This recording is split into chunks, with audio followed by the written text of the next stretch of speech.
आप देख रहे हैं SPN9 न्यूज़ और स्वागत है आपका हमारी ताज़ा अपडेट में। मैं हूं आपके साथ अभिलाष। इन दिनों लोकसभा 2019 चुनावों का दौर जारी है और जिस तरह से आरोप प्रत्यारोप लगाने का सिलसिला जारी है, वहीं पर एक के बाद एक खुलासे होते जा रहे हैं। कहीं पर कोई राजनेता महिलाओं को लेकर अलग तरह की टिप्पणी कर देता है, जैसे आजम खान ने जया प्रदा को लेकर जो कुछ भी कहा वो हम सभी जानते हैं। और उसके बाद वालिद वाले बयान को लेकर तो आजम खान और घिर गए हैं। अब इस तरह की बयानबाजी अगर ये करते हैं तो ये साफ तौर पर TRP बटोरने की जो एक हरकत है वो यार नेता बखूबी जानते हैं। ऐसे में एक और बड़ा खुलासा हुआ है मध्य प्रदेश में। जी हाँ, मध्य प्रदेश की मौजूदा राजनीति फिलहाल कांग्रेस के इशारों पर नाच रही है। यहाँ पर भारतीय जनता पार्टी जिसने राज किया पिछले 15-20 सालों से, अब वो राज जो है वो खत्म होता नजर आ रहा है। और कहते हैं ना कि इंसान जब खुद अपनी चीज़ें बिगाड़ने पर आ जाए तो फिर उसको कोई नहीं रोक सकता। तो कुछ यही हाल है भारतीय जनता पार्टी का मध्य प्रदेश की राजनीति में। पहले तो आपने शिवराज सिंह चौहान को सिर्फ 3 दिन ही कैंपेनिंग कराई और उसके बाद शिवराज सिंह चौहान को बाहर कैंपेनिंग के लिए भेज दिया। भोपाल सीट पर कौन लड़ेगा ये फाइनल नहीं हुआ। सुषमा स्वराज ने मना कर दिया इस बार चुनाव लड़ने के लिए। उसके बाद सुमित्रा महाजन, जिन्हें ताई के नाम से पूरे मध्य प्रदेश में जाना जाता था, जो 1989 के बाद से कभी चुनाव ही नहीं आ रही इंदौर में, उन्होंने भी अपने हाथ पीछे खींच लिए और उन्होंने साफ कहा कि बीजेपी पार्टी जो है अपना असमंजस खत्म कर दे चुनावी मैदान को लेकर। तो जब इस तरह की चीज़ें सामने आती हैं तो साफ दिखता है कि इस समय मध्य प्रदेश की राजनीति दूसरी सबसे बड़ी पार्टी यानी कि कांग्रेस के इर्द गिर्द घूम रही है। अब कांग्रेस पार्टी की तरफ से दिग्विजय सिंह, जो उनके बड़े नेता हैं, वो इस बार भोपाल से उम्मीदवार हैं। भोपाल मध्य प्रदेश की राजधानी कही जाती है, सिटी ऑफ लेक्स। तो कहीं ना कहीं झील में कई ऐसे सच हैं जो दबे हुए थे और उन सच को उभारा है दिग्विजय सिंह।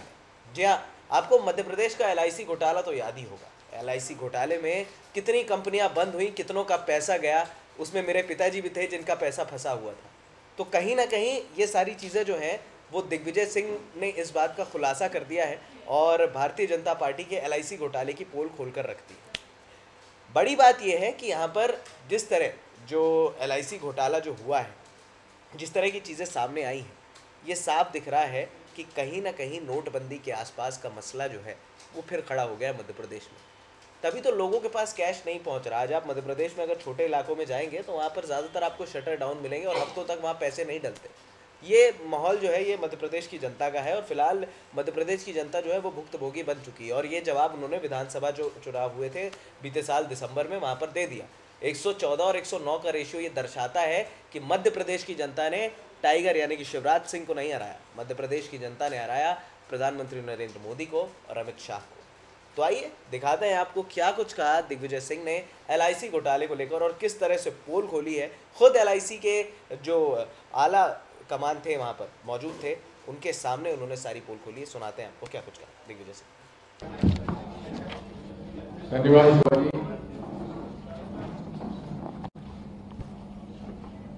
मेरे साथ जो बैठे हैं, मेरे साथ DS शुक्ला है, is the president of the all India LIC agents federation.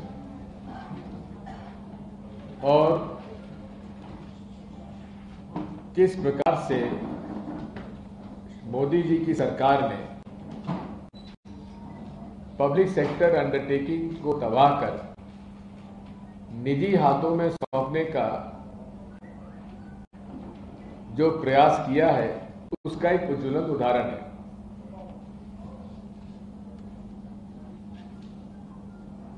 Pandit Jawaharlal Nehru ने LIC लाख एजेंट्स पूरे देश में थे, लाख एजेंट्स पूरे देश में थे, और इन 5 वर्षों में 25 लाख LIC एजेंट्स ने काम बंद कर दिया।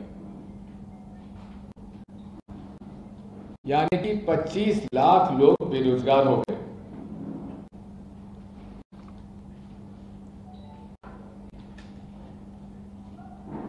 अधिकांश जो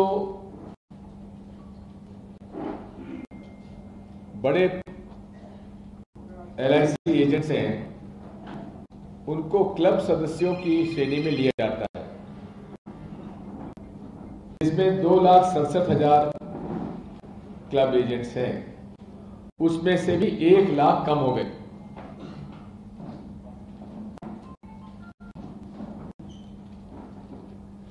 नरेंद्र मोदी सरकार ने 2015 में 1,50,000 करोड़ लोन दिलवाया रेलवेज को, जिसमें कि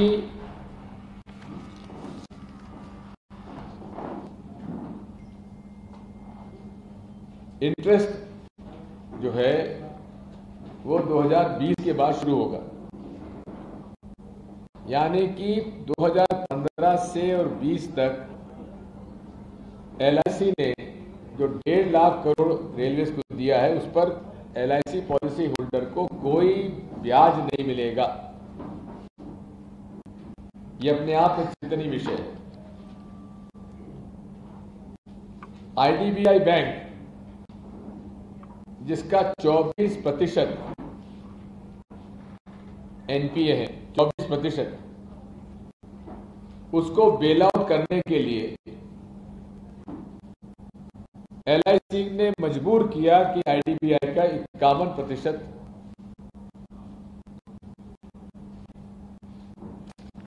शेयर खरीदे। जब 51% हो जाता है तो स्वाभाविक है कि मैनेजमेंट LIC को जाना चाहिए, लेकिन मोदी सरकार ने कहा नहीं, ये LIC को नहीं जाएगा, मैनेजमेंट IDBI पे रहेगा। और 5 साल में ये LIC अपने शेयर घटाकर 15% ले आएंगे, जबकि केंद्र सरकार का ही नियम है कि LIC किसी भी संस्था में 15% से ज्यादा शेयर नहीं खरीदती है। उसका उल्लंघन करते हुए उन्होंने 51% खरीदवाया।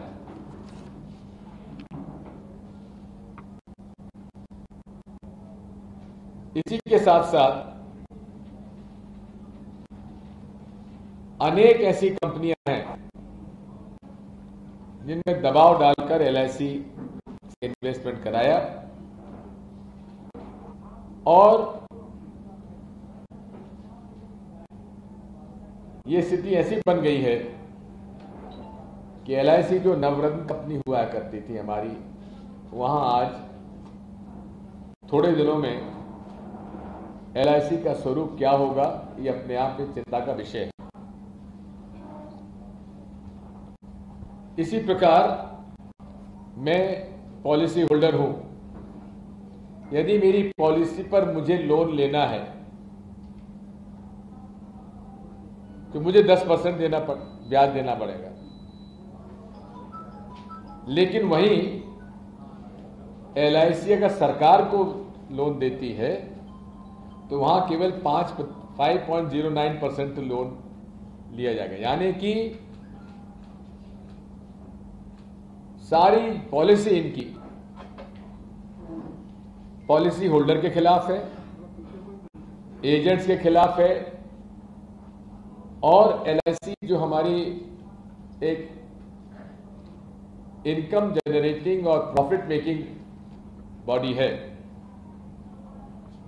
उसको ये इस हालात में ले आएंगे जिस हालात में BSNL पहुंच चुका है। BSNL के लगभग 45। तो देखा आपने किस तरह से LIC मामले को लेकर अब भारतीय जनता पार्टी पर पूरी तरह से निशाना जो है वो साध दिया है, और अब देखना दिलचस्प होगा कि दिग्विजय सिंह क्या एक बार फिर कांग्रेस को उसके पैरों पर खड़ा कर पाते हैं, क्योंकि मौका तो ढूंढ रहे थे और अब मौका दिया है भारतीय जनता पार्टी ने। अब देखना है कि क्या बीजेपी के लिए कोई संजीवनी बूटी साबित होगा या फिर अमित शाह अपने कॉन्फिडेंस में एक बार फिर मध्य प्रदेश को जो है वो ले डूबेंगे। फिलहाल हमें दे दीजिए इजाज़त, और हाँ, हमारे चैनल SPN9 न्यूज़ को सब्सक्राइब करना मत भूलिएगा। नमस्कार।